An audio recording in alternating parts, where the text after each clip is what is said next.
The Mysterious Traveler. Written, produced, and directed by Robert A. Arthur and David Kogan. And starring tonight two of radio's foremost actors, Leon Janney and Charlotte Holland, in Operation Tomorrow. This is the Mysterious Traveler, inviting you to join me on another journey into the realm of the strange and the terrifying. I hope you will enjoy the trip. It will thrill you a little and chill you a little. So settle back, get a good grip on your nerves, and be comfortable, if you can, as we journey with a young scientist into the unknown future. It's a story I call Operation Tomorrow. My story begins in a scientific laboratory cut out of the solid rock many feet beneath New York's City University. Amidst a maze of electronic apparatus, Professor Wilbur Malcolm, a middle-aged pipe-smoking man, is making methodical tests, aided by his new assistant, Fred Andrews. The main output coils seem to be working the way they should. You ready at the meters, Fred? Yes, Professor. But I wish I knew what we were doing. You will in a few seconds, my boy. Now, wind up that alarm clock and put it here on this lead table in the center of the magnetic field. This old alarm clock? Yes. There. All right, it's in the magnetic field. Now what? Now I'm going to turn on the current. You give me the readings as we go along. Right, sir. Here we go. Readings, please. 1,000 volts positive main output tube.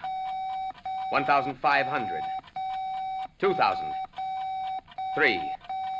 4. 5. 6. 7. 8,000. 9. 10,000. All right. We've reached critical voltage. Now watch the clock closely, Fred. The clock? Yes, sir. Why, it's getting a little hazy. Hard to see.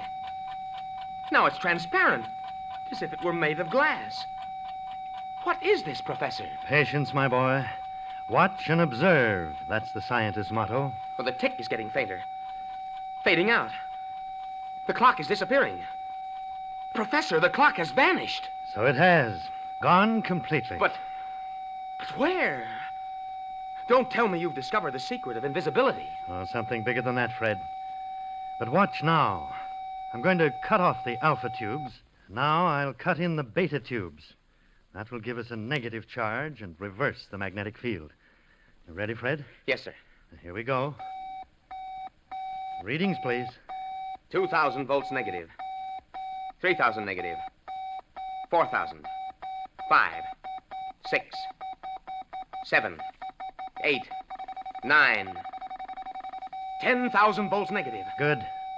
I'm holding the field at 10,000. Now watch where the clock was. I'm watching, sir.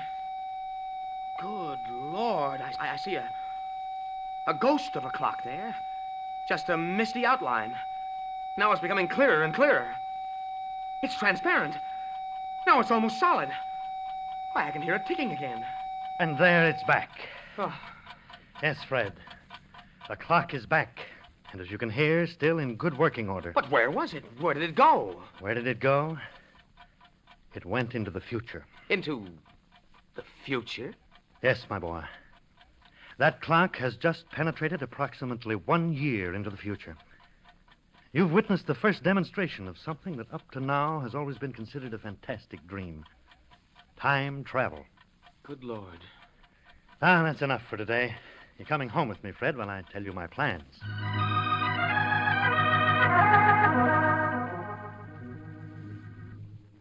How did you stumble onto this time travel effect, sir? Well, it came about almost by sheer accident. My main purpose, which is a top-secret operation, is to develop electronic controls for atomic spaceships. You mean they've been developed? Oh, no, not yet. But it shouldn't be long now. Science is making incredibly rapid advances. And sometimes it worries me. When you travel so fast, there's danger of a collision. Yes, I know. We're all of us worried that the world is headed for a gigantic disaster, but there doesn't seem to be anything we can do about it. Perhaps there is. That's what I've been working around to tell you, Fred. What, Professor Malcolm? Well, this time travel effect that I stumbled on accidentally, I've kept it a secret. You're the only person besides myself to know about it. I'm very flattered, sir. And I know I can trust you. And I need your help. I'm not sure we're really ready for time travel. As we were just saying, we're going so fast now, so many new discoveries that we don't know how to handle for the world's good. I hesitate to add one more to the list. I think I understand. But on the other hand, maybe it can be used for mankind's benefit. I have a wild scheme, Fred. Very unscientific. And yet, What is it, Professor? well, it's this.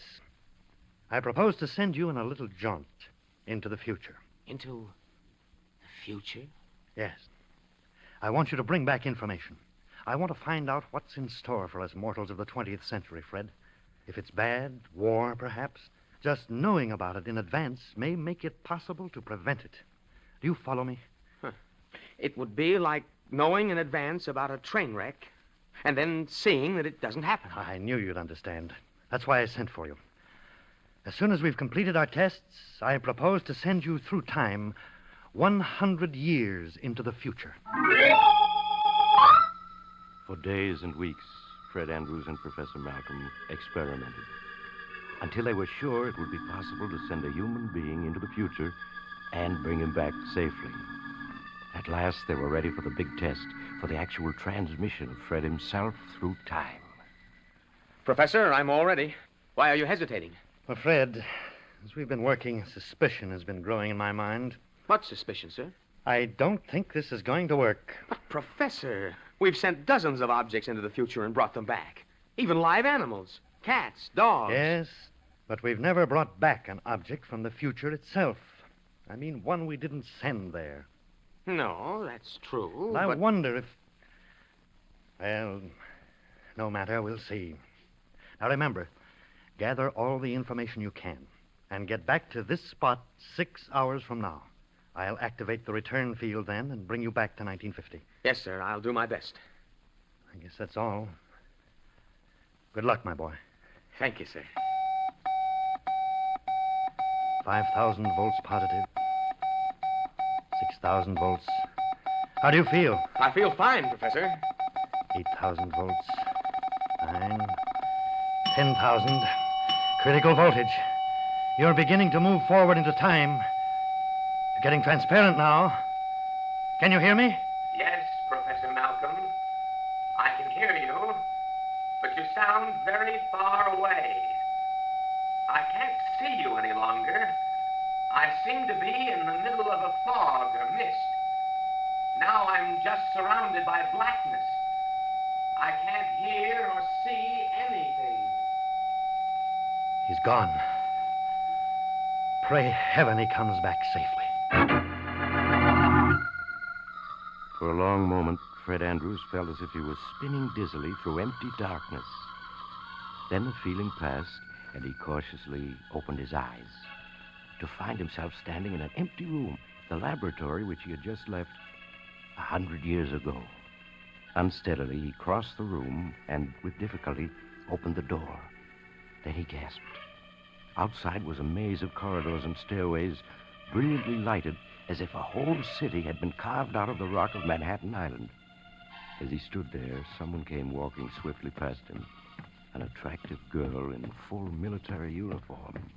I beg your pardon. Yes? But, can you What are you tell doing me... here? This section is forbidden to civilians. Forbidden to civilians? I don't get it. How did you get past the guards? Where are your identification papers? No, wait a minute. Since when does an American citizen have to carry identification papers? Ever since the war started, as you know quite well. Put up your hands. A gun? No. Look, miss, you don't have to threaten me. I'm harmless. Stand still. I want to see if you're carrying a weapon. Well, satisfied? The only weapon I have is a fountain pen. What's your name? Frederick Andrews, Ph.D. Your draft card, please. Draft card? Look, what's all this about? War, draft card, identification papers. All these tunnels that have been dug down here. I'm a stranger here. I don't know what you're up to, but no one can be that ignorant. You're coming along with me to see Colonel Phillips. Colonel Phillips? He's the security officer for this sector, And I certainly hope you have a good story to tell him.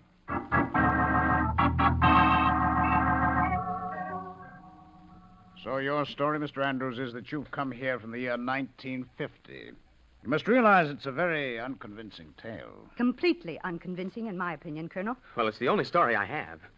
I was born in 1923, and in 1950, Professor Wilbur Malcolm of City University sent me into the future.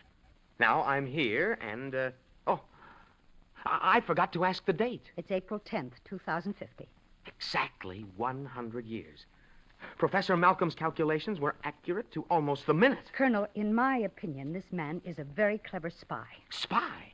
But well, look at that stuff you took from my pockets. The notebook, fountain pen, my driver's license, dated 1950. Those coins and bills, the cigarettes.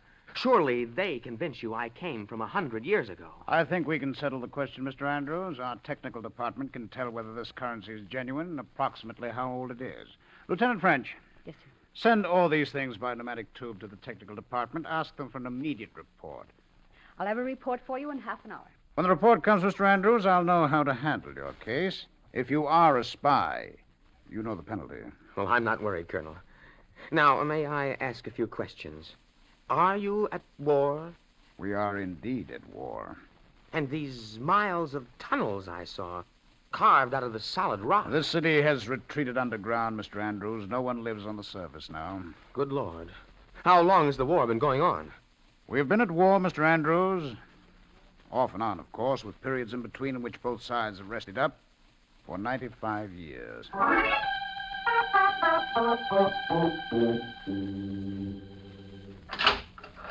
Well, a visitor at last. Hello, Lieutenant French. I'm sorry, Mr. Andrews, that we had to keep you locked up until you were cleared. Does that mean you believe my story now? Technical Division says your story is true.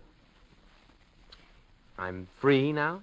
Well, not exactly, Mr. Andrews. This is a military sector, and you're a civilian. But I am to be your guide for the time being. Good. Then, suppose I call you Emily, and you call me Fred. All right, Fred. There's a great deal I want to see and learn before I go back to 1950. Go back? You mean you can return? Of course. Professor Malcolm will turn on his gadgets to bring me back at 4 o'clock. That's only 3 hours. I'll have to report this to Colonel Phillips. After I've reported, what would you like to do? I'm anxious to see what's going on. And I'd like to collect a number of books with the latest scientific and historical data to take back with me. Yes, all right. I'll phone the colonel. Then I'll show you around.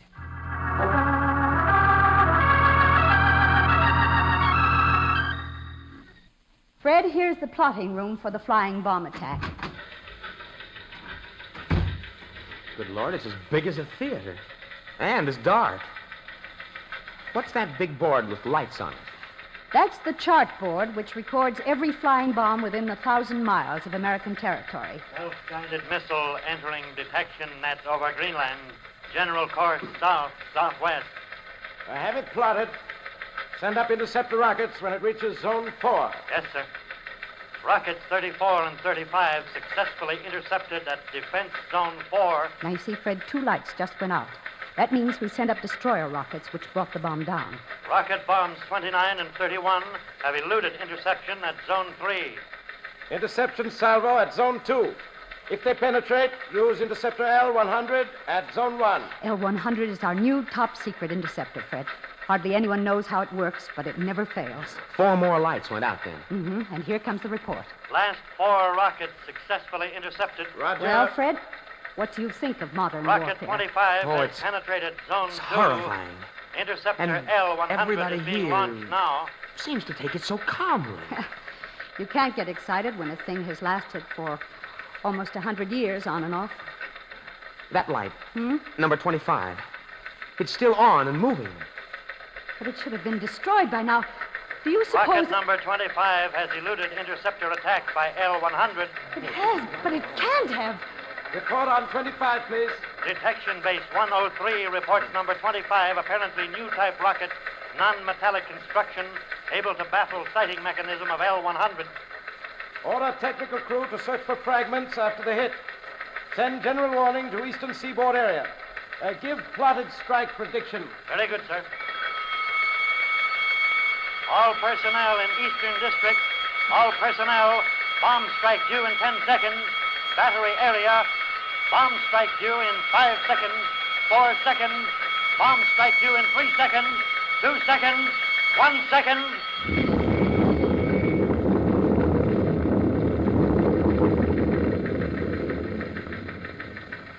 All personnel. Bomb strike over. All right, Fred.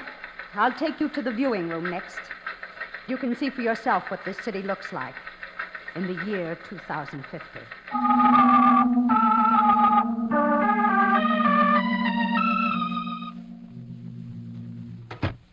Lieutenant French reporting back with Mr. Andrews, sir. Very good, Lieutenant. Well, Mr. Andrews, have a good look around. Yes, sir. I saw the city through the television viewing screens. Not quite the city you left, is it? It's unbelievable. Just acres of twisted steel and fallen stone. The skeletons of giant buildings lying across one another, rusting. It's like the end of the world. Not quite. Perhaps not even the end of civilization. Man is an adaptable creature. But are we winning, sir? Nobody wins a war anymore, Mr. Andrews. We're holding our own, and we hope when the end comes, there will be peace on Earth forever. But how did it start, sir? We were trying so hard to prevent war back in 1950. In fact, one reason for my trip into time was to get information that might help us keep war from breaking out. Lieutenant French, why didn't we think of that? Think of what, sir? If the world of 1950 knows the truth, maybe it won't happen. Either they can prevent the accident that started all this back in 1955, or at least they'll know the truth when it does happen. Of course, sir. Mr. Andrews can take the true story back with him. What story? I don't follow you. Fred, you asked how the war started. Yes? It started because of an accident and an over-jittery world. Yes, my boy, a horrible irony. Fred, now listen. During the 1950s, the government established a special experimental base in the heart of the Arizona desert, in a little town called Red Rock. Red Rock, Arizona? Yes, that's right. The first space rocket was put into production there, and work was pushed on the problem of fuel. During the course of experiments, an explosion occurred, late in 1955. It was a terrific blast, wiped out the whole base.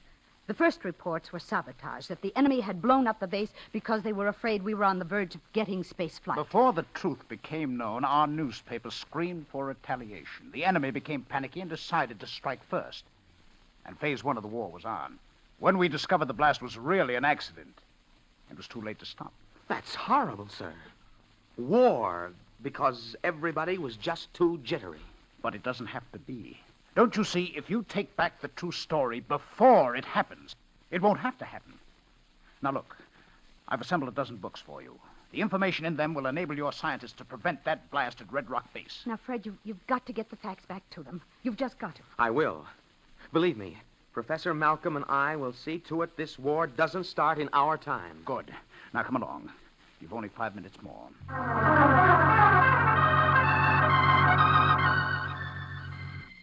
This is the exact spot where I was lying when I came through the time dimension, Colonel Phillips. You've only 30 seconds more, Andrews. Remember, impress the lesson of the accident at Red Rock on the world.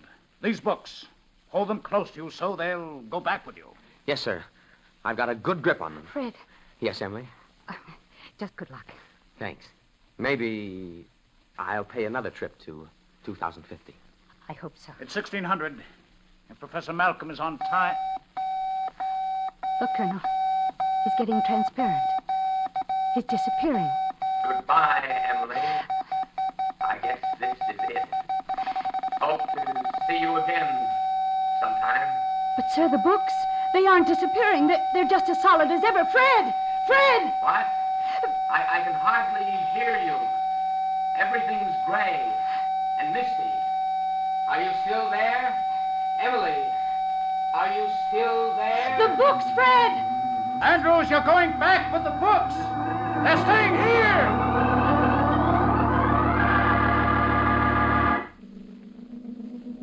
He's appearing. He's returning. Thank heaven he's safe. Fred, my boy. Fred, what's the matter? You're staring at me as if you didn't know me. Here, Fred, let me help you up. It's I, Professor Malcolm. Professor Malcolm. Yes, Don't tell me you don't remember. Professor Malcolm? Yes, Fred. What's the matter? Oh, my head feels so funny. I can't seem to remember who you are or what's happened to me. What am I doing here?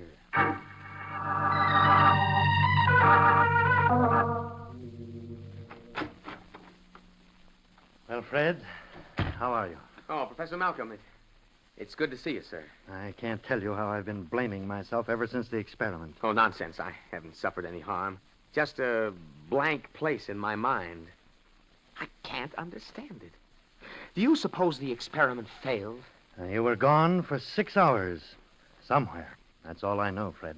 If you did get to 2050, Fred... Yes, sir? Well, I have a theory that though we can move from past to future, it's impossible for anything belonging in the future to move to the past. The structure of time itself prevents that. I see. So, if you did try to bring back any books or papers, they stayed behind. You must be right. You can't remember because nothing that you didn't take with you could come back with you, even including sensory impressions on your brain cells. The very act of returning wiped out your memories. Maybe if I went again, we could find some way around the problem. There must be some way, sir. No, Fred.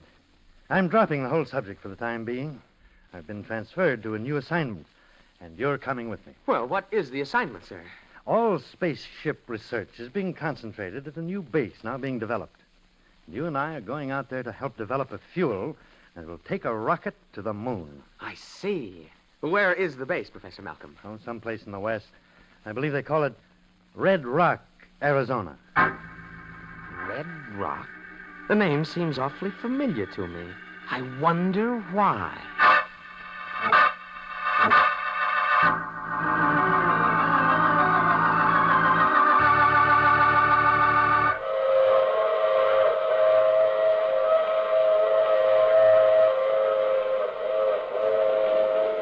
This is the mysterious traveler. Well, time travel doesn't seem to be all it's been painted. Especially if you can't remember what's happened when you get back. You aren't worried about the future, are you? You know that tonight's story couldn't possibly happen. Or could it? Oh, you have to get off now. I'm sorry. But I'm sure we'll meet again. I take this same train every week at this same time.